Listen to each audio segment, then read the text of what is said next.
Buenas tardes. Oye, con esta presentación me siento como Leo Caprile, así entrando a un programa. ¿Cómo les va? Bien, qué bueno.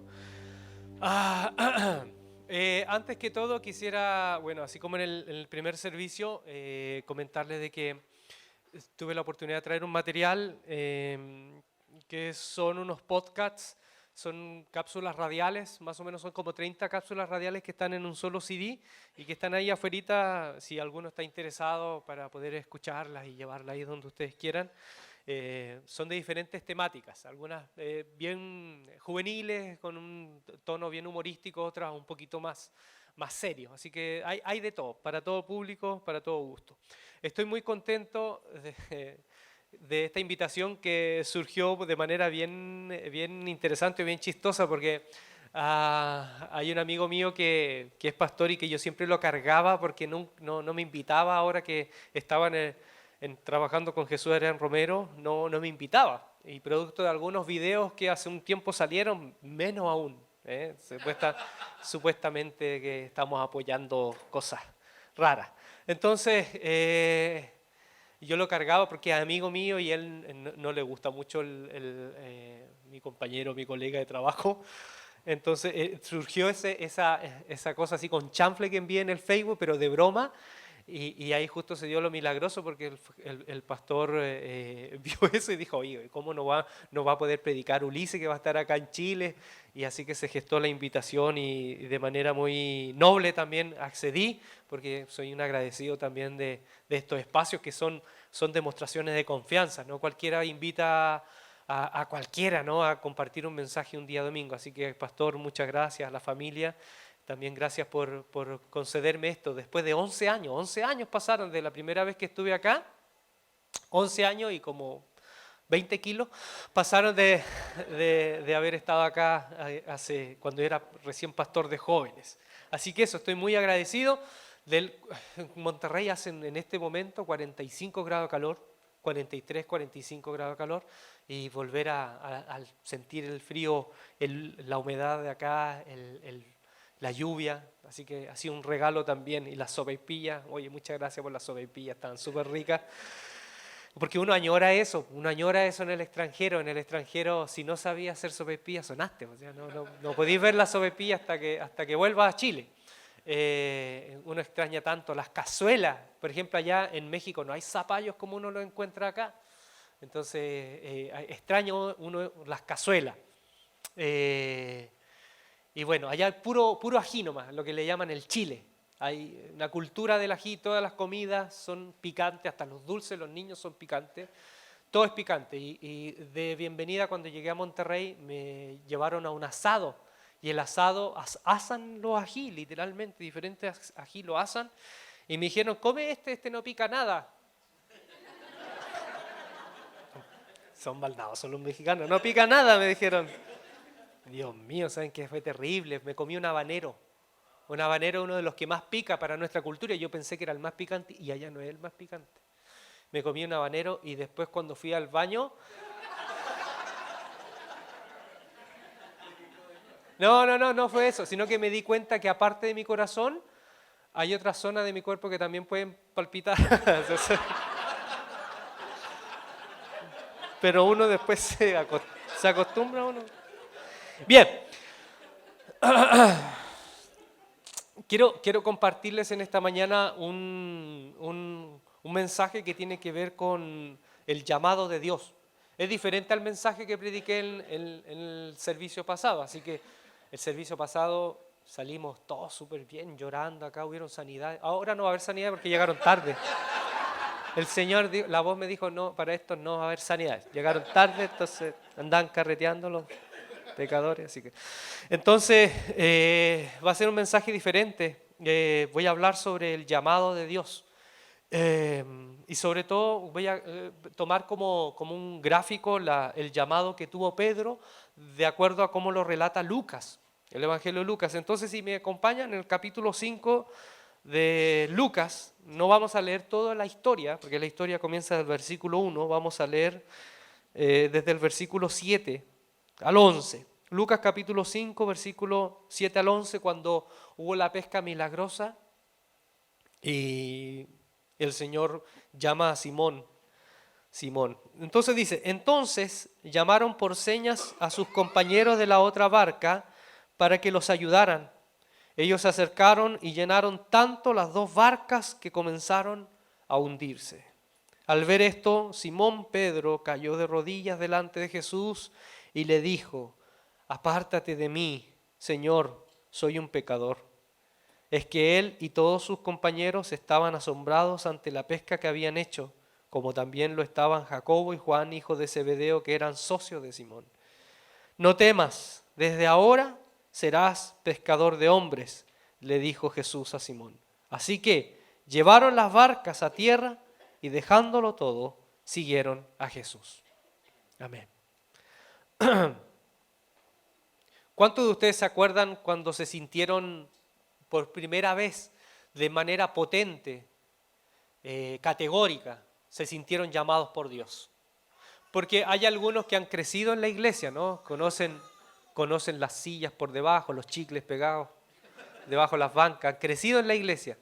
Entonces algunos de los que han vivido esa experiencia de pronto dicen, oye, yo en realidad no sé cuándo me convertí, porque de todos los predicadores que vinieron a predicar en predicación evangelística me convertí todas las veces. Y todas por miedo, porque me hablan del diablo, del arrebatamiento, el rapto. ¿Cuántos sufrieron, no, cuando de pronto despertaron y no había nadie en la casa? ¿Sí? Les tocó esa experiencia, ¿no? Más encima ponían esa canción ¿de quién era? De Marino, esa, se oye un grito. Ah, llegó la gran tribu. ¡Mamá! Esa, ¡ah, qué terrible! ¿Se acuerdan de canción? Bueno, ya. Entonces, algunos lo hicieron por miedo, por temor. Y quiero comenzar con el primer palo. ¡Ja! Primer palo. Miren, es verdad esto, pero algunos dicen que cuando las personas que estudian la ética como estudio, no solamente como un tema así especulativo, sino ya como estudio, hay personas que se dedican, que son del tema incluso de la antropología, desde la sociología, desde la psicología, desde la filosofía, estudian ética. Y dentro de la ética, el rango más bajo, el más primitivo, el más básico es la ética preconvencional. ¿Y cuál es la ética preconvencional? Es la de los niños. Los niños se mueven, su ética se mueve básicamente por dos motores: por temor a un castigo o por interés a una recompensa. Así nos movemos, ¿sí o no? Los niños se mueven así. ¿Por qué va a hacer eso? Si no hace eso, no te voy a dar esto. Entonces hay un interés por una recompensa. ¿Sí? O te voy a castigar, hay un temor a un castigo. Y fíjense, esto es súper importante porque la idea es salir de la ética preconvencional, es ya no moverse por méritos, por interés a un premio o por temor a un castigo, es superar eso. La idea de una persona adulta es que haga las cosas porque son correctas, porque haga las cosas movidas por la solidaridad, por el amor desinteresado. Ese es el fin de una persona madura. Una persona ya madura éticamente es aquel que no solamente se para frente al semáforo y respeta al que pasa, porque en realidad en el fondo yo quiero llegar primero a mi destino, sino porque realmente yo tengo respeto de que todos lleguemos a nuestro destino. Hay un pensar en el otro. Entonces la ética más básica es, oye, si yo hago esto, voy a conseguir esto. Y si no lo hago, tengo miedo porque me pueden castigar. Entonces, llevémoslo eso a la fe. ¿Saben qué? Es interesante. Pablo en un momento dijo, dejemos las cosas de niños. ¿Se acuerdan? En la carta a Corintios dijo, dejemos las cosas de niños, o sea, maduremos. O sea, Jesús es verdad, Jesús nos dice, si no somos como los niños, no entraremos al reino de Dios, en el sentido del niño de la dependencia, la pureza. Pero Pablo también dice, hay cosas de niño que debemos dejar. Y fíjense, esto va de la mano. Porque si mañana, por ejemplo, imagínense que yo les diera fundamentos irrefutables. Imagínense que mañana se para alguien con fundamentos irrefutables que comprueben pero de verdad que el infierno no existe. Les prometo que la iglesia se vacía. Porque muchos de los que van a la iglesia van por temor a un castigo. O si se comprueba mañana que no hay cielo, la iglesia igual se va a vaciar. Porque muchos de los que estamos acá nos movemos por el interés a una recompensa. En el fondo lo que nos mueve, el motor último, es el interés personal. Nos mueve en el fondo un egoísmo asolapado. No nos mueve el amor. Imagínense que hay una poesía que una vez se adjudicó a Teresa de Jesús, una monjita que vivió en el siglo XIII, pero hay una poesía muy linda que es anónima, que es al Cristo crucificado y le dice: no me mueve, Señor, el infierno para temerte, ni el cielo para amarte, porque si no hubiese infierno aún te temiera, y si no hubiese cielo prometido aún te amaría. ¿Qué es lo que me mueve? Verte en la cruz, sufriendo por amor a mí. Entonces, esa es la primera cosa que debemos pensar. ¿Qué nos mueve estar acá? ¿Qué nos mueve? ¿Nos mueve el temor, el interés, o nos mueve el amor? ¿Qué nos mueve estar acá? Entonces, eso es lo primero. Lo segundo, fíjense que cuando uno va a todos los personajes bíblicos, uno se da cuenta de algo. Todos los personajes bíblicos fueron llamados por Dios. Dios siempre tomó la iniciativa. Siempre tomó la iniciativa. De hecho, en un momento Jesús le llega a decir a sus discípulos: ustedes no me eligieron a mí. Ay, ¿cómo van a elegir ustedes a mí? ¿Quién se creen ustedes? Así como, ¿quién te creéis vos? Si ustedes no me eligieron a mí, yo los elegí a ustedes. Ahora, obvio, de pronto uno, ese campo, ¿no? Ese campo interno, psicológico, es muy difícil descifrar. Por un lado, la Biblia nos muestra la soberanía de Dios, y por otro lado nos muestra que también somos responsables. Yo recuerdo un profesor de teología que una vez nos dijo: ¿sabes qué? La soberanía de Dios y la libertad del hombre son como dos patas de una escalera. Aparecen en la Biblia. Dios es soberano. Dios es soberano, pero también el hombre es libre. El hombre es responsable. No somos piezas de ajedrez movidas por un Dios que al final no nos hace responsables, porque si fuéramos piezas de ajedrez sin conciencia, sin libertad, no podríamos ser responsables. Es más, si Dios nos obligara a amarle, ya no sería amor, porque el amor solo se puede dar en la libertad, de lo contrario sería tiranía, y Dios no es tirano. Entonces, la soberanía de Dios y la libertad del hombre, decía este profesor, son dos patas de la escalera que se unen en algún momento. Y en ese lugar, en el vértice donde se unen, hay una nube que aún no podemos ver en exactitud, es un misterio. Dios sabe cómo se une la soberanía de Él y la libertad de nosotros. Por un lado, entonces, Dios nos llama, siempre toma la iniciativa. Dios, de hecho, el que tú estés acá es una iniciativa de Dios. ¿Cómo lo hizo? Él sabe, pero es una iniciativa de Dios. Dios te está llamando, pero también hay un acto de responsabilidad. Entonces, en esta mañana yo les quiero compartir, de acuerdo a esta historia, el ADN de un llamado. El ADN de un llamado. Pedro, dice Simón, antes de que Jesús le cambió el nombre, porque Jesús le cambió el nombre, ¿sabían eso, no? ¿Sí? Jesús le cambió el nombre y le puso el nombre. Simón, ¿saben lo que significa Simón? Algunos dicen que Simón viene del nombre hebreo Shimón, que significa el que oye, pero hay otros estudios ahora actuales que dicen que en realidad el nombre de Simón no es judío, es griego. Su hermano se llama Andrés y Andrés no es judío, el nombre es griego. Andrés viene de la palabra andros, que significa varonil en griego. Entonces, Simón viene de Galilea, la zona norte de Israel, que es la zona que tenía más influencia del mundo griego, a diferencia de los que vivían en Jerusalén, al sur. Los Jerusalén eran los más acérrimos apegados a su cultura hebrea. Los de Galilea, los del norte, ellos colindaban con otras culturas. Entonces, posiblemente la familia de Simón el pescador, su hermano, Andrés, nombre griego, el nombre de Simón posiblemente es griego, y viene la palabra griega simos, de donde viene simio. La palabra simo significa chato, nariz chata. Por eso que los simios le dicen simio, porque viene de ese término, ¿no? De nariz chata. Entonces, imagínense el nombre, pues nariz chata, no te puedes llamar así. El otro hermano, varonil, macho, imagínense. Y este otro, nariz chata, o sea, no te puedes llamar así. Simón. Entonces, el Señor vio el nombre feo que le pusieron y le dijo: no, ¿sabes qué? Vamos a hacer algo. Te voy a poner otro nombre. Y le puso Pedro. Ahora, fíjense, Pedro, en griego, la palabra Petros, por la cual recordamos, es diferente a Petra. Petra es roca. Petros es pequeña piedra. En inglés, ¿saben lo que es? Rocky. ¿Vieron el nombre que le puso el Señor? Le puso Rocky. Oye, el manso nombre que le puso. Entonces imagínate todos desde chico, buena nariz chata, caremonea, así como todos así, ¡ah! Y de pronto dijo, no, ya no me llamo Simón. ¿Cómo te llamas ahora? Me llamo Rocky. Rocky. Entonces el Señor le cambia el nombre. Pero antes de que le cambie el nombre, hay este encuentro. Simón es pescador.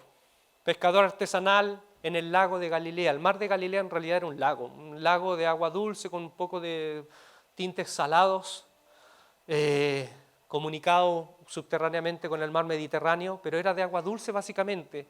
Habían gran cantidad de peces, pero era un lago como la laguna Culeo, de 12 kilómetros por 6 kilómetros de ancho. No era no era el mar, era un lago. Pero habían diferentes comunidades, pueblecitos alrededor de ese lago que vivían de la pesca. Y Simón vivía en Cafarnaúm. Cafarnaúm era un pueblito pesquero a la orilla del mar de Galilea, al lago de Galilea, donde Jesús comenzó su ministerio. Y ahí conoció a Simón. Y Simón dice el relato que cuando encontró a Jesús, Simón estaba lavando las redes. Ahora, ojo, aquí hay una cuestión muy interesante.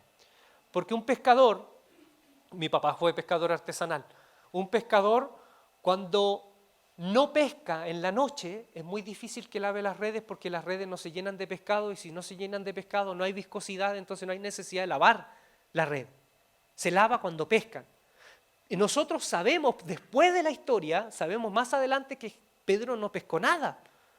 Entonces, ¿por qué está lavando las redes? Eso es lo primero que nos muestra el Evangelio que nos llama la atención. Pedro está lavando las redes pero no ha pescado. Entonces, la primera propuesta, de hecho con este término de ADN, vamos a hacer un acróstico. Quiero proponerles tres, más que principios, tres propuestas. La primera es la A, vamos a hacer un acróstico. A, asumir quién soy. Asumir quién soy. Pedro, en buen chileno, está vendiendo la pomada. Pedro está mostrando una cuestión que él no está viviendo. Él no pescó nada, pero él está haciendo como que pescó. Y eso es típico chileno. Típico chileno. Sí, pues está haciendo como que pescó y no pescó. Entonces, hay una cuestión muy fuerte en las iglesias, en toda la iglesia evangélica, mormona, testigo de Jehová, católica, es la santidad de la apariencia. Y no lo digo para criticar, sino, ¿saben que a veces nos sentimos que estamos en medio de una estructura que puede ser asfixiante, que no nos deja salida para ser honestos? No nos deja salida para ser honestos. Y a veces no tenemos otra que vender la pomada. Porque hemos adquirido un nombre, un prestigio, estamos a cargo de un ministerio, sobre todo para el liderazgo. Es terrible para el liderazgo a veces ser honesto. Ser honesto, porque entre nosotros mismos hemos creado estándares que todos sabemos que para muchos son inalcanzables. Entonces son estándares que muchas veces no estamos a la altura. Y en vez de ser honestos, preferimos vivir las apariencias para no ser criticados. Y eso es lo más terrible, esto es enfermo. Eso literalmente es enfermo. Imagínense el Señor Jesús resucitó y lo primero que hizo después de resucitar, mostrarle la herida a sus compañeros. Si Él mostró su herida, ¿quiénes somos nosotros para esconderlo debajo de la mesa? Nuestra herida. Entonces, lo primero que nos enseña este relato es asumir quién soy, asumir que en muchas áreas de la vida estoy tapando la basura debajo de la alfombra. Y eso no puede ser, necesitamos justamente abordar esas cosas. Imagínense el salmista llegó a decir, mientras callé, me sequé por dentro. Se envejecieron mis huesos, literalmente dice, me sequé. Mientras guardé silencio, me sequé. Hay un libro muy bonito que leí hace un tiempo que habla sobre la resiliencia. Y el autor dice esto, quiebra el silencio antes que te quiebre a ti. ¿Cuántos de nosotros estamos viviendo un infierno por dentro y no somos capaces de pedir ayuda? Sobre todo para el liderazgo, ¿saben qué? Busquemos ayuda. Si de pronto nos está apretando el zapato, no nos quedemos solos. Incluso si de pronto no hay una comunidad acá, por X motivo, no puedo de pronto ser brutalmente honesto, eso no significa que no busques una comunidad de amigos en otro lado, pero no te quedes solo, no te quedes sola. No, es lo peor. De hecho, las tasas de suicidio que están creciendo en nuestro país están en directa proporción con justamente personas que no han sabido compartir su infierno. Me lo guardo todo y ¿qué pasa? Exploto. Entonces, fíjense Pedro está vendiendo la pomada. Pedro no está viviendo, realmente está mostrando algo que no está viviendo. Él no pescó nada, le fue pésimo, pero él está mostrando un nivel de éxito que en el fondo todos sabemos que no es así. Me está yendo bien en el matrimonio. Mentira, tienes una crisis terrible. Pide ayuda. No vendas la pomada, pide ayuda. No, la honestidad no muerde. Al contrario, me está yendo bien con mis hijos. No, estás teniendo un problema serio con tu hijo. Estoy bien en la economía. Mentira, no sabes administrar tu economía. Estás debiendo 3, 4 veces más de lo que ganas. Necesitas ayuda, necesitas la intervención de alguien que te pueda ayudar. Pedir ayuda. Entonces, oye, que están entretenidos los chiquillos. Me asusté. Entonces, ¿me hago entender? ¿Sí? Asume. Fíjense, esto es maravilloso. Porque el Señor Jesús en un momento le dijo, Pedro, boga mar adentro. Fíjense el Señor lo lleva a enfrentar su realidad. El Señor, a veces el Señor, ¿sabes qué? Nos invita a unos baños de humildad y de realidad también. Boga mar adentro y lanza la red. Y ahí Pedro no tuvo otra opción. ¿Se acuerdan? No tuvo otra opción. Él le tuvo que decir, ¿sabes qué, Señor? Y yo creo que miró para atrás y vio que estaba lejos, que nadie escuchara. Te voy a decir la pulenta. Te voy a soltar la pulenta. ¿Sabes que no me pescado nada? Me fue terrible mal. Y fíjense que cuando Pedro dice eso, oye, el Señor, a mí me encanta el Señor porque le dice eso Pedro y el Señor yo creo que ve el corazón de Pedro y dice, hay esperanza con él. Porque si aún con todo lo que vamos cargando dentro, no somos honestos y ni siquiera frente al Señor somos capaces de pedir ayuda, o sea, ¿qué más te puede salvar? O sea, eso para mí ya es sin retorno. Vas directo al acantilado. Y el Señor ahí lo mira y le dice, oye, Pedro, lanza la red. Y ahí dice, bueno, está bien, en tu palabra voy a echar la red. Te voy a creer, te voy a creerte. Y llegaron mar adentro y lanzó la red y pescó. Y cuando pescó, dice, la gran cantidad de peces, se asustó. Y ahí, fíjense, de decir, me fue mal, llegó a un grado de honestidad más profundo. Le dijo, Señor, ¿sabes qué? En el fondo, de verdad, soy pecador. O sea, en el fondo, no solamente me fue mal, en la constitución misma de mi ser, soy penca. Eso es lo que le dijo. La constitución misma, soy pecador. No doy la talla. No es solamente un tema de que me fue mal en esta área. Todas las áreas de mi vida están trastocadas por el mal. Y ahí el Señor le dijo, ahora sí, ahora sí,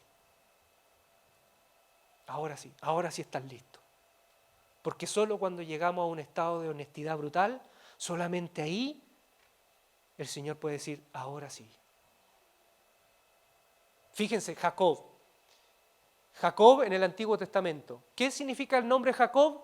El que agarra el talón. En otras palabras, el engañador. El engañador. O sea, el nombre de él evidenciaba la naturaleza misma de él. Jacob siempre vivió tratando de tomar atajo a la vida. Siempre con la trampa, siempre con la pillería. Y hasta que en un momento se encontró solo con el Señor, solo, en una lucha. Y el Señor le pegó un dormilón acá, ¡pah! y le desencajó el muslo, la pierna. Y ahí cuando ya estaba solo, dolorido, golpeado, el Señor le dice, dime tu nombre. En las culturas antiguas el nombre no es solamente un sonido fonético, el nombre evidenciaba el carácter de la persona. Entonces en el fondo el Señor le dijo, ¿quién eres? En el fondo, dime quién eres, ¿de qué estás hecho? Y ahí Jacob le dijo, mira, te voy a decir la verdad, soy Jacob. En el fondo yo soy un engañador, soy un mentiroso. Era como el personaje Canitró. ¿Se acuerdan Canitró? Siempre con la trampa, siempre se moría la abuela, llegaba tarde al trabajo. O sea, Jacob era así, y el Señor dijo, dime quién eres. Sí, yo soy así, soy Canitró, soy Jacob, soy el engañador. Y ahí, recién ahí, el Señor dijo, te voy a cambiar nombre, te voy a poner Israel. Entonces, la primera propuesta de esta mañana es esa. La primera propuesta es, hagamos un viaje al interior de nuestra vida y veamos realmente quién soy. ¿Cuánto de lo que yo soy realmente se distancia de la imagen que proyecto? Porque de alguna manera pasa esto en psicología, el término de la conciencia que tenemos de nosotros mismos muchas veces está totalmente distanciada de la imagen que proyectamos. Y cuando la imagen se distancia mucho, mucho, mucho de la conciencia, de lo que realmente somos, eso ya se puede transformar en una patología. Porque ya estoy desconectado de la realidad y eso puede ser peligroso. Una persona desconectada de la realidad es sumamente peligrosa. Por ejemplo, el narcisista. El narcisista está desconectado completamente de la realidad porque se mira a sí mismo y se infla a sí mismo de algo que no es. Vende la pomada, se engrandece y no es así. No es así. Entonces, la primera invitación es hacer un viaje al interior y decirle al Señor, Señor, mira, esto soy. En esto yo no doy la talla. De verdad, en esto necesito ayuda. Y por favor, pide ayuda. Pide ayuda. No te quedes solo. Asume quién eres. Segundo, la D. Dedícate. Dedícate a lo que naciste para hacer. Dedícate. Por ejemplo, Pedro. ¿Pedro sabía pescar? Sí, pues sabía pescar, lo hacía con los ojos cerrados. De hecho, imagínense la historia. El Señor le dijo, sale un poco de la orilla. ¿Sabía hacer eso, Pedro? Sabía hacerlo. Después le dijo, navega mar adentro. ¿Sabía hacer eso, Pedro? Lo sabía hacer. Lanza la red. ¿Sabía hacer eso? Lo sabía hacer. Pedro era pescador. Y para ser pescador no solamente hay que tener destreza física. Para ser pescador hay que tener un temple, un carácter especial. Entonces, Pedro era pescador, pues siempre fue pescador. Lo hacía con los ojos cerrados. Y cuando se encontró con el milagro, el Señor, ¿qué le dijo? Desde ahora en adelante te voy a hacer, ¿qué le dice? Maestro de hombre, arquitecto, ingeniero, director técnico, te voy a hacer pescador. ¿Saben lo que le está diciendo el Señor? Le está diciendo, Pedro, tú eres bueno en esto. Yo no te voy a pedir que haga otra cosa, porque tú eres bueno en esto. Lo que te voy a pedir es que tomes todo eso y lo lleves ahora a hacerlo, pero para mí. No te voy a pedir ser ingeniero porque tú no sirves para la ingeniería, sirves para pescar. No te voy a pedir que seas maestro, no, tu tema es la pesca. Maestro tengo a otro, y ahí por ejemplo el Señor llamó a Pablo. Pablo era otra cosa, no era ni mejor ni peor, era otro talento, otras aptitudes. Pedro era pescador. Y eso es lo que yo les pregunto, a veces les pregunto una cuestión tan básica, siempre digo a los jóvenes, ¿para qué eres bueno? ¿Qué te gusta hacer? Primero, ¿qué te gusta hacer? Algo que te guste de verdad. ¿Qué te gusta hacer? Algo te debe gustar hacer. Busca ahí. Algunos lo tienen más claro eso, otros quizás no tanto, pero ¿qué te gusta hacer? Después, cuando lo haces, ¿te sale bien? Y después, si lo que te gusta hacer te sale bien, tú sientes que tiene buenas recepciones de provecho, entonces eso es. Eso es. Y hay algunos que se han llevado 40 años preguntándole, Señor, ¿cuál será la voluntad de Dios? Y el Señor le dice, a ver, ¿para qué eres bueno? Para cantar. ¿Canta bien? Sí. ¿Es de bendición para los demás? Sí. Y el Señor te mira y dice, pero si está, o sea, es claro, lo haces bien, es de bendición, eso es. No te voy a pedir otra cosa. Miren, yo tenía 5 años.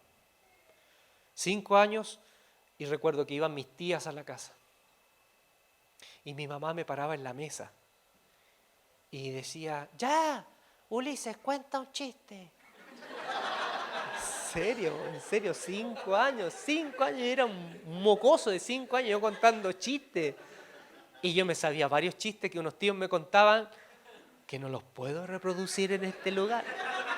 Y yo 5 años contando chistes en sexto básico, yo tenía mucha personalidad. Tercero básico, yo me acuerdo que me aprendía en el tiempo en el colegio cuando hacían las efemérides, ¿se acuerdan? Distancia, ¿se acuerdan? Los días lunes y vuestros valientes soldados y todo eso. Y recuerdo que yo salía contando, hablando de las efemérides. Yo recuerdo la primera cosa que me aprendí, la batalla de la Concepción, 9-10 de julio, los héroes de la Concepción. Y me aprendí una hoja así, una plana completa, en tercero básico. Y con personalidad, porque yo me paraba desde chiquitito a contar chistes. En sexto básico gané un concurso en las kermés del colegio. ¿Alguien tuvo kermés en su colegio? El que no tuvo infancia, se los digo. Rey feo, Rey feo, la reina, las mamás esforzándose para que saliera la hija de reina. Bueno, yo viví en la efeméride, hacían las competencias por colores, por las alianzas, y hubo un concurso de chiste en el colegio. Colegio que estudié el D438, yo estudié en colegio con número. Entonces, ahí estudié y hice un concurso de chistes y yo gané el concurso de chistes en sexto básico. Me paré así a contar chistes. Después en primero medio gané un concurso también de humor en el colegio, en el liceo en Valparaíso. Entonces, cuando yo llegué a la iglesia a los 19 años, porque yo no vengo de cultura evangélica, y llego a la iglesia, a una iglesia bautista, una iglesia evangélica bautista a los 19 años, para mí era un mundo inexplorado. O sea, habían chicos que cantaban súper bien, yo nunca me sentí motivado a la música, no tuve tampoco quizás las herramientas para ser músico. Veía muchas cosas que se hacían, veía predicar. Recuerdo que la primera vez que llegué, el pastor de la iglesia en ese tiempo era un viejito, y recuerdo que se paró y abrió la Biblia, y típico pastor bautista empezó así. Y los miró y empezó, ¡malditos! ¡Malditos! ¡Malditos son todos aquellos que no siguen la ley! Y yo digo, ¡ay! Y esa fue la primera experiencia. Entonces yo dije, yo no sirvo para eso. Yo no voy a pararme así delante de la gente y gritarle maldito? Tampoco sirvo para cantar. ¿Qué hago? ¿En qué soy útil? Y en ese momento justo se armó en la iglesia un ministerio de teatro. Y dije, esa cuestión. Para eso sí soy bueno. Y se armó el ministerio de teatro. Y empecé a hacer teatro con los otros muchachos que les gustaba eso. Y después me hice cargo yo del ministerio de teatro, a los años después. Y un día recuerdo que hay un evento en la ciudad de Quilpué, donde yo crecí. Frente a la plaza había un teatro. Y se hace un evento de jóvenes, primer evento de jóvenes interdenominacional. Y el que lo organizaba era el dueño de la librería cristiana, la única librería cristiana de Quilpué. Y yo era amigo de él y él dice, ¿sabes qué? Estaba confirmado Roger Cunningham. En ese tiempo Roger Cunningham hacía unos campamentos, el pastor Roger Cunningham, eran increíbles, se escuchaba en todo Chile los campamentos que hacía. ¿Quién fue también que...? Había una persona, me acuerdo, un hermano en Radio Armonía que se llamaba Benjamín Parra, ¿no? Que era un tipo muy concienzudo, intelectual.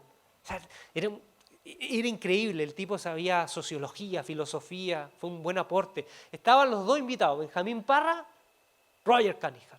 Y dijo, el hermano de la librería estaba lleno, ya habían vendido toda la entrada. Quiero que un joven predique. Y me dijo, Ulises, ¿tú puedes predicar? Y no sé en qué me pilló volando bajo, y que ya, pues. Porque me pilló volando bajo, porque después supe de qué se trataba. Me dijo, quiero que prediques de la santidad. Y yo llevaba poco tiempo en la iglesia, solo en temas de teatro y todo eso, y de pronto veo Cine Velarde de Quilpué, Teatro Velarde, lleno, 500 jóvenes, 3 de la tarde, un calor, habían unos ventiladores, uno se rompió, y hacía un calor dentro, y a mí me tocaba primero, 3 de la tarde, me tocaba, era el primero que predicaba. Y yo recuerdo que estaba nervioso y yo le pedí ayuda a un diácono en la iglesia que me ayudara con un bosquejo y con los puntos, introducción y toda la cuestión así, bien bautista. Y me toca, y subo, y de pronto empiezo a ver el panorama. Las luces a media luz todo, los muchachos, pero les soy honesto, nadie estaba, pero ni ahí conmigo. Habían chicos de diferentes iglesias, unos mascando chicle, otros mirándose acá, así haciendo cambio de luces con las chicas de la otra iglesia. Y yo empiezo a predicar y de verdad yo estaba así como con pánico escénico, primera vez que me paraba y no podía salir del pánico escénico porque nunca había hecho algo diferente a todo lo que había hecho antes. Entonces me sentía haciendo algo que no era lo mío, predicar. Y yo recuerdo que agarro la Biblia, se me nubla las letras de la Biblia, se me nubla el borrador y yo entro al pánico escénico, empiezo a sudar y empiezo a hablar puras tonterías. Pero puras tonterías y no me acuerdo y empiezo a decir, hermano, la santidad, y con una voz así que se iba apagando, caramba, la santidad de Dios es bonita, así, pero nada que ver. Y de pronto, y ¿sabes lo que sucede? Se corta la luz. En el teatro se cortó la luz, ¡pah! Y yo dije, sí, porque yo en un momento estaba tan nervioso y yo veía que unos muchachos se pararon, se iban, y yo por dentro, Señor, yo no sirvo para esto, ¿quién me mandó a predicar? Y yo, Señor, y yo en un momento dije, Señor, ¿por qué no vienes pronto? Por último, llévame a mí nomás, sácame de acá, sí, Señor. ¡Pah! Se corta la luz, se cortó la luz. Había un problema eléctrico en el teatro, se cortó la luz. Y ahí en ese momento viene alguien, pero así, en menos de 30 segundos, ¡pum! Llega alguien con un foco gigante, así con un foco a batería, y de pronto, literalmente, me veo con un haz de luz, con un círculo de luz, en la completa oscuridad, y yo solo, sin micrófono. Y yo quedo ahí solo. Y yo de pronto siento que, claro, que hay como conversación, y empiezan a murmurar y todo, y me veo solo. Y yo digo, ya va a venir el dueño de la librería, me va a sacar de acá. Y quedo así. Y nadie me sacaba. Y ahí tuve que decidir, ¿qué hago? ¿Qué hago? Primera opción, pararme y empezar, ¡malditos!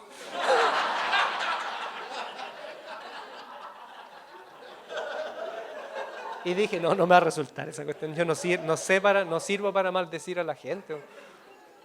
¿Saben lo que hice en los nervios? En los nervios, yo de verdad, en los nervios empecé a contar chistes. Empecé a contar chistes, les prometo, empecé a contar chistes. Pero de los puros nervios, que yo estaba así ya tiritando, sudando. Y empiezo a contar chistes y se empiezan a reír. Y empiezo a contar otro y se empiezan a reír. Y de pronto digo, ya muchachos, miren, ¿saben qué? Y como que digo, ya miren, me acordaba algo de algunas cosas que tenía en mente que había anotado, pero dije, no voy a predicar del bosquejo, me voy a centrar en una pura idea. Y me centré en una idea. Y no me acuerdo exactamente cuál fue la idea, pero me centré en una pura idea y empecé a hablar. Empecé a hablar de mi historia. Y de pronto metí una historia personal, una historia con mis papás, una historia, un pololeo frustrado. Y los niños, los muchachos muertos de la risa. Y termino de predicar y ¡pah! Vuelve la luz. Y fue impresionante porque de verdad cuando empecé, nadie estaba ni ahí. Y cuando termino, estaban todos así. Y termino y se paran y empiezan a aplaudir. Y yo digo, la voladita, así como, Y yo me bajo, pero esperen, yo me bajo y cuando me voy bajando, justo me voy bajando, ahí en esa esquina estaba el pastor presidente de las iglesias bautistas de la ciudad. Y era un viejito, más viejito aún que el otro viejito. Y yo recuerdo que lo miro de reojo y lo miro y hago como que lo miro, pero no lo miro. Y voy bajando y me voy rápido por el pasillo. Y lo más terrible es que cuando iba caminando por el pasillo yo veo que él se para. Él así me ve, me mira, se para y me va siguiendo por el otro pasillo. Y fue eterno ese pasillo, fue eterno. Porque voy así como cuando en los sueños uno sueña que lo viene persiguiendo una sombra y uno parece que no avanza y yo empiezo a apurar. Y cuando salgo dijo, ya, me libré. Y les prometo, de pronto apareció enfrente, ¡fa! Sí, apareció enfrente.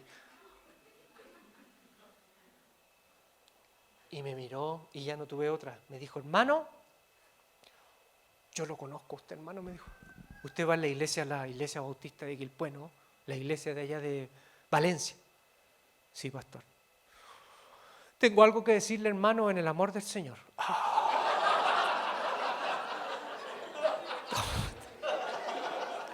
Oh, cuando te dicen eso es terrible.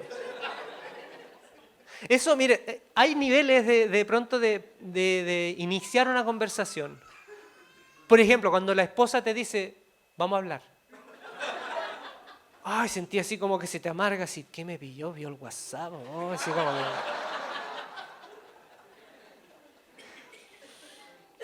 Está a ese nivel. Lo que le voy a decir va a ser en el amor del Señor. Y uno sabe que ya no hay vuelta atrás. Entonces dije, sí, pastor, dígame. Quiero decirle algo, me dijo. Yo he escuchado buenas predicaciones en mi vida, excelentes predicaciones, hombres de Dios que han impactado mi vida. He escuchado predicaciones más o menos. Yo mismo he predicado cosas que a veces ni yo las mastigo. Y he escuchado malas predicaciones. Y sabe que, hermano, cuando usted comenzó la predicación, yo dije, va a ser una tortura esto. Mala la predicación, mala. No sabía para dónde iba. Y yo veía a los jóvenes que se estaban levantando, se iban. Yo decía, Señor, haz algo. Decía, Señor, haz algo por amor a estos jóvenes. Haz algo. Y se cortó la luz. Y yo le di gracias al Señor que contestó mi oración. Todos estábamos sufriendo. Oh, yo sí, pastor, sí, pastor. Pero ¿sabe qué? Le tengo que decir algo. Volvió la luz y usted estaba ahí todavía. Y yo diciendo, Señor, ¿qué hicimos para merecer esto? Pero usted empezó a hablar diferente. Y ahí me di cuenta, me dijo, ¿sabe qué, hermano? Yo le quiero decir algo. Usted empezó a hablar diferente, empezó a contar chistes. De primera yo dije, ¿qué está haciendo? Se volvió loco, sáquenlo. Y después empecé a notar que usted hilvanó la predicación y tuvo sentido su mensaje. Y yo recuerdo las palabras de él, dijo, ¿sabe qué? Yo quiero decirle esto. Yo no puedo llegar a esos jóvenes. Yo ya no puedo. Aquí está mi nieto. Mi nieto como nunca antes, sentado al lado mío, yo lo vi atento a un mensaje. Entonces yo reconozco que usted tiene un llamado diferente, a predicarle una cultura diferente. Entonces lo único que le pido, no sea un pastor convencional. Usted tiene un llamado diferente. Siga así. Púlase, vaya. Él mismo me dijo, vaya al seminario, prepárese, pero siga así. Usted tiene un llamado con jóvenes. Y me abrazó. Oye, fue como abrazar al maestro Yoda, así. La fuerza está contigo.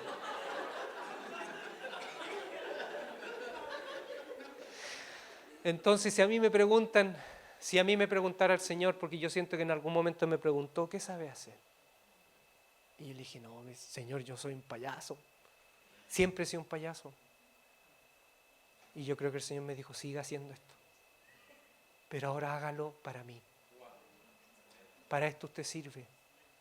No sirve para gritarle maldito a la gente. Para eso tengo...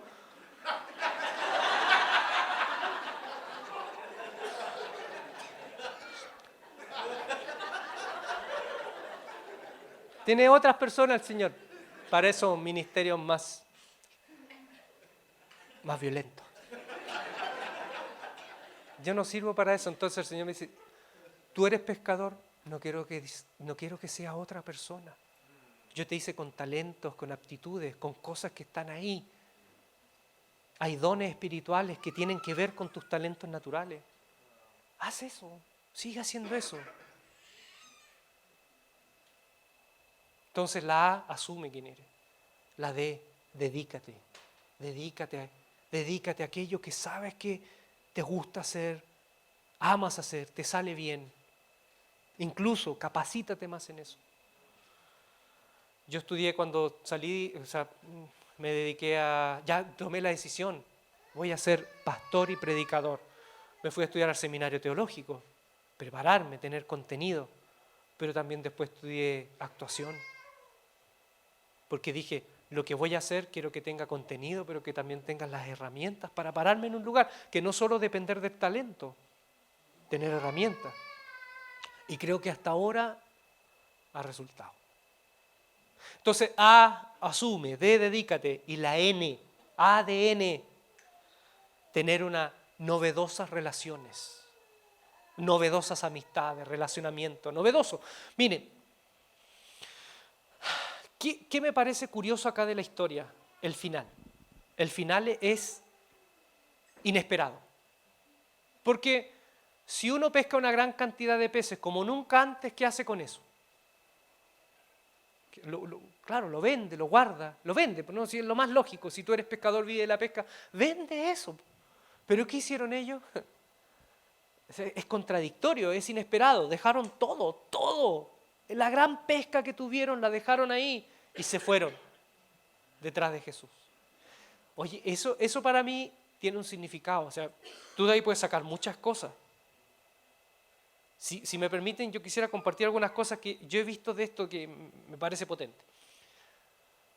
Primero, una vez escuché a un empresario de estos que hacen coach a empresarios, español, de estos que le dicen a los empresarios qué deben hacer. Y una vez dijo una cosa que me pareció muy interesante. Él dijo, miren, ¿cuándo se sabe el momento en que la empresa, el primer día en donde la empresa empieza a morir? ¿Cuándo? Cuando tuvo éxito y abrazó ese éxito y no fue por más. En ese momento, cuando se quedó con eso, la empresa ya no tiene más otra cima. Lo único que viene de ahí en adelante es abajo. Empieza a morir. Lentamente, rápidamente, pero empieza a morir. Es decir, cuando una empresa se queda en un gran éxito y dice abrazamos esto y aquí nos quedamos, ahí empieza su largo proceso para desaparecer, o corto. Entonces me quedé pensando en eso, en varias cosas en la vida, ¿no? De pronto logramos un pequeño éxito público, personal, y nos seguimos progresando, ¿no es cierto? Y ahí nos quedamos. Bueno, ese es el momento cuando nos estancamos. Ese es el momento cuando dejo de crecer. De hecho, una vez escuché a un pastor que una vez nos dijo un grupo de pastores, jóvenes y otros de más edad, dijo, el pastor que se deja de preparar, que deja de leer libros, prepararse, está completamente capacitado para un mundo que ya dejó de existir. Pero que todo cambia. Todo cambia. Todas las disciplinas van añadiendo información, evolucionando, todo cambia. Hoy día la tecnología. Entonces, fíjense lo que hicieron los discípulos. Jesús, para los discípulos, para esa gente, esos pescadores, Jesús fue alguien novedoso. La vida de Jesús fue una novedad absoluta para ellos. Los empujó a más.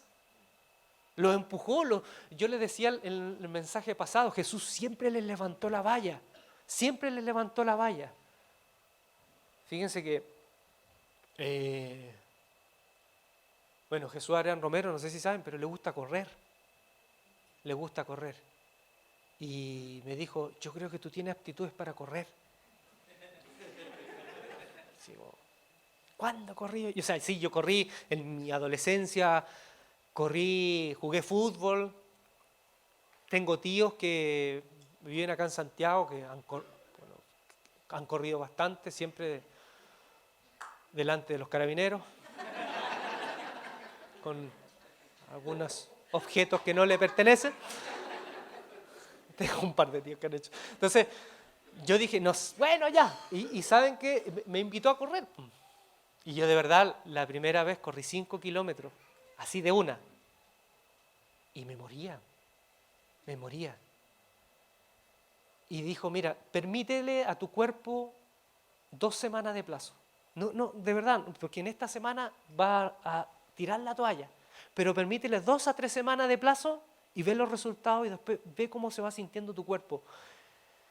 Y yo de verdad terminaba los 5 kilómetros y yo no daba más. Yo decía, no puedo más, no puedo qué. No.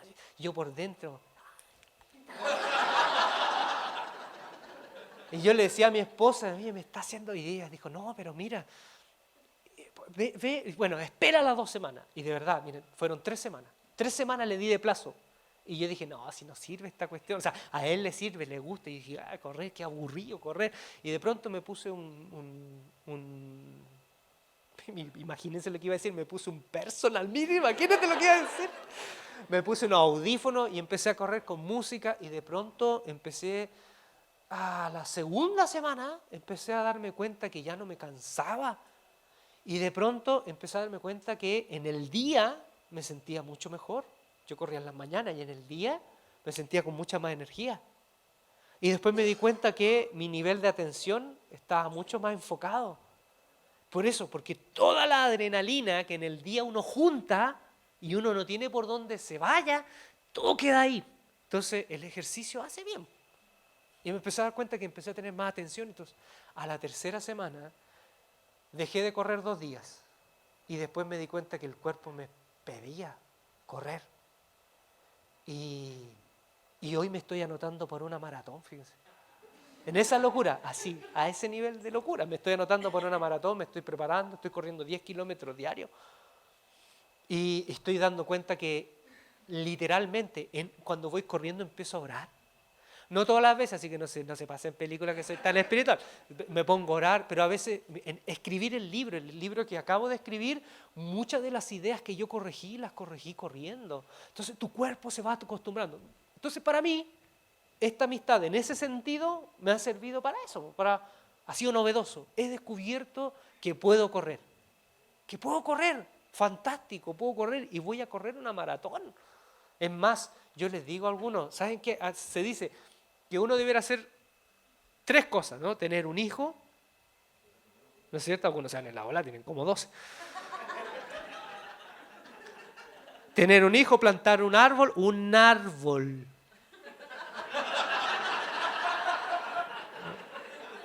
¿Sí?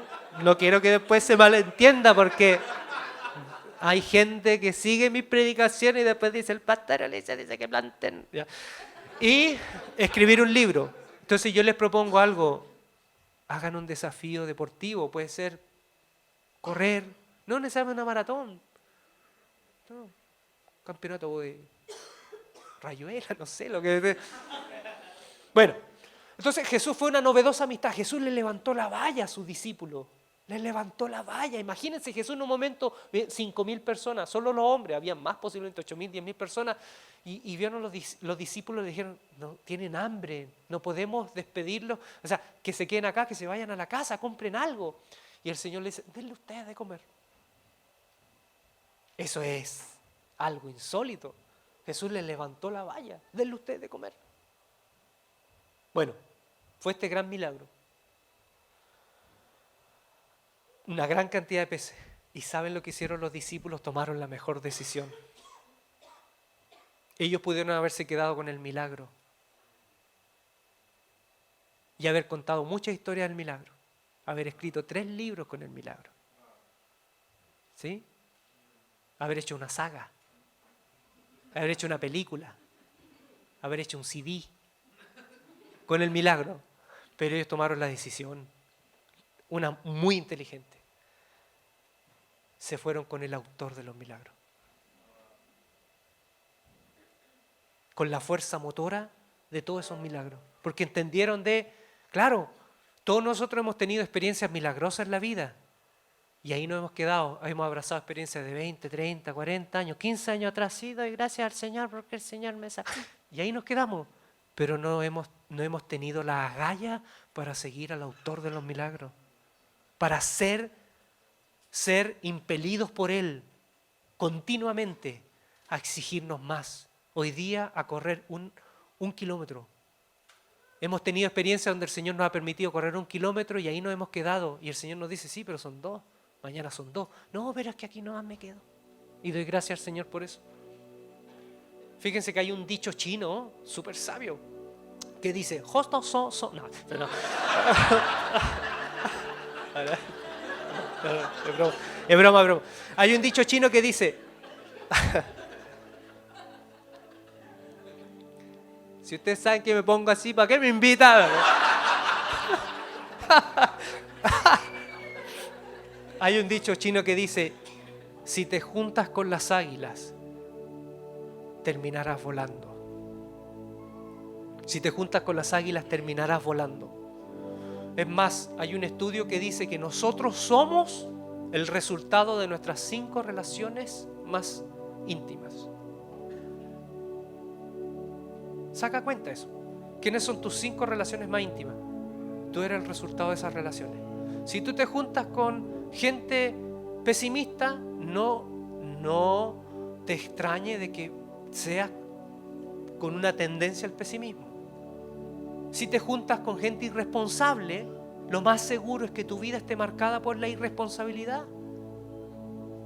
En cambio, si te juntas con gente que tiene una mirada de la vida basada en el amor, la solidaridad, el tomar riesgos, el hacer locuras por fe, de seguro tu vida va a tener, sí o sí, tarde o temprano, el desafío de parecerse a aquellas almas locas con las cuales tú te juntas.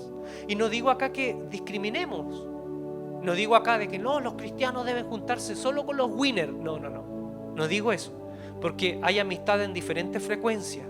Y termino con esto. Jesús fue amigo de todos, sobre todo Él era enamorado de los fracasados, pero de los fracasados también que Él sabía que podían dar más. Jesús tuvo, y esto también se habla, ¿no? Si me permiten, hay 2 tipos, hay 2 frecuencias de amistades, las amistades centrípetas, esto me va a hablar raro, amistades centrípetas y amistades centrífugas. Las amistades centrífugas, como saben, las fuerzas centrífugas son las que son hacia afuera. Entonces las amistades centrífugas son donde de alguna manera tú ayudas, aunque siempre en una amistad hay un ida y vuelta, pero tú de alguna manera ayudas a otros. Tú eres de inspiración a otros. Es de seguro que hay gente que se junta contigo porque te quiere escuchar, quiere estar contigo, quiere tocarte. Entonces hay gente que se junta contigo porque te admira. Y eso es una amistad centrífuga, tú das. Pero hay amistades centrípetas en donde tú recibes, tú bebes, tú te inspiras. Jesús tenía amistades centrífugas, sus discípulos, la gente. Él era de inspiración, Él los motivaba más. Pero la amistad centrípeta que Él tenía, la relación centrípeta de donde Él bebía, era el Padre. Por eso Jesús decía, mis obras no son mis obras, es el Padre en mí. Mis palabras no son mis palabras, es el Padre a través de mí. Él bebía del Padre, Él se inspiraba en la imagen de su Padre, en la persona de su Padre, para hacer lo que Él era, para hacer lo que Él hizo. Entonces yo les propongo esto, que sus amistades centrípetas, sus amistades de inspiración sean águilas. Busquen águilas, porque si buscan gallinas van a terminar su vida así, con todas las capacidades, las alas, pero no van a volar nunca. Entonces les propongo esto en esta tarde: asumir quién eres. Empecemos de ahí. Pide ayuda, dedícate a aquello que amas y busca novedosas relaciones. Busca gente que te inspire. Dios quiere que vueles. No quiere que vivas condenado a una vida mediocre, una vida con sentido. Y no hablo económicamente solamente en eso. Una vida de sentido, una calidad de vida, una vida con propósito. Amén. Les voy a pedir, si nos ponemos en pie, ¿qué les parece si oramos?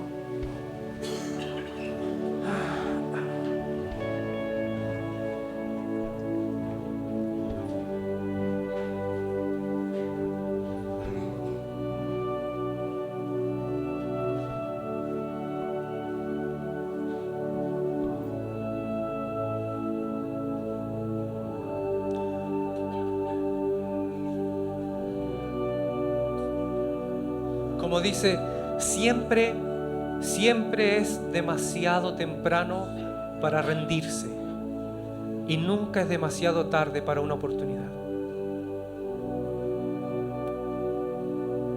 Lo más seguro que habemos gente aquí, habemos personas acá, amigos, que hemos llegado con nuestra vida hecha a pedazos, en área de nuestra vida, confundidos, desorientados, desorientadas. Nunca es demasiado tarde para rendirse y siempre es demasiado temprano para rendirse, nunca es demasiado tarde para una oportunidad. Entonces, si venimos así, venimos con esa sensación de fracaso, Señor, no he estado a la altura, no he dado la talla, que hoy sea un nuevo comienzo, pero no una experiencia necesariamente traumática. Así que esperes que una luz divina baje del cielo y haga lo que tú tienes que hacer, porque Dios no va a hacer lo que a ti te corresponde. Dios ya te ha dado todo, te ha dado su espíritu, te ha dado buenos amigos, te ha dado las escrituras, una familia, ya sea física o espiritual, que te contiene, y te ha dado libertad para tomar decisiones.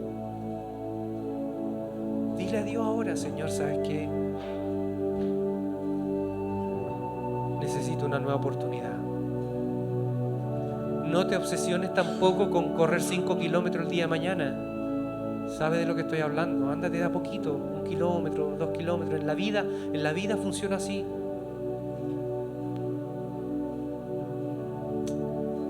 Señor, en esta tarde yo te quiero pedir que tu palabra que puede mover realidades, tu palabra que nos puede movilizar, en este momento nos haga reflexionar y nos llevemos esto para la casa. Tú nos has dado todo. Ahora nos compete a nosotros tomar decisiones. Yo te pido por mis amigos, mis amigas que están acá, que necesitan tomar decisiones para avanzar en la vida, que se han sentido estancados. Ayúdales. Que no se sientan frustrados por si salen de acá y mañana quizás siguen fallando. Que se levanten una y otra vez, Señor. Ayúdales. Y para aquellos, Señor, que a lo mejor sienten que en una de las áreas que hemos hablado necesitan más dirección, que tú puedas ayudarles, Señor. Te pido que bendigas al liderazgo de esta iglesia y que pueda también ser una fuente de inspiración para aquellos que lo necesitan. Gracias, Jesús. Nos vamos con tu palabra, con tu desafío a nuestras casas, agradeciéndote esa presencia incondicional de amor. Gracias, Jesús. En tu nombre.